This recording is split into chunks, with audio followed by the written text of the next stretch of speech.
भद्रक जिला तिहिडी थाना परिसर में गतकाली विदायकालीन भव्य संबर्धना सभा अनुष्ठित हो जाइछि।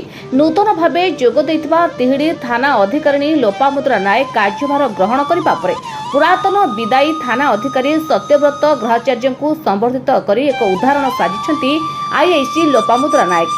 तिहिडी थानारू आईआईसी सत्यव्रत ग्रहाचार्य विदाय नेबा समय आपण को संबर्धना जणाइबा थाना पाई एक सौभाग्यर विषय बोली आईआईसी लोपामुद्रा नायक कहिसेंती। तिहिडी अंचल में आपणक कार्यकाल मध्य आपण जो भाव में निष्ठा श्रृंखला एवं साहसिकतार सह कार्य करिसेंती ताहा आम समस्तक पई एक प्रेरणार उत्स। तिहिडी अंचल में आईन श्रृंखला रक्षा करने सह जनसाधारण मन में पुलिस प्रति थिबा विश्वास को आपण द्विगुणित करिसेंती। अनेक जटिल समस्यार समाधान करिबारे आपणकर दूरदृष्टि एवं धैर्य प्रशंसनीय। आपणक नेतृत्व में थानार प्रत्येक कर्मचारी जने परिवार सदस्य भली कार्य करने को उत्साह पाइछंती।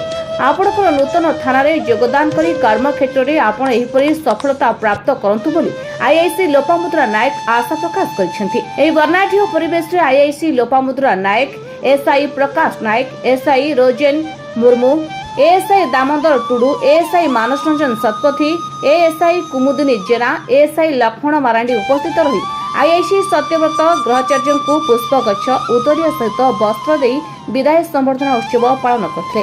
भद्रक जिलूर सुभजित पाल रिपोर्ट, ओडिशा 24 खबर।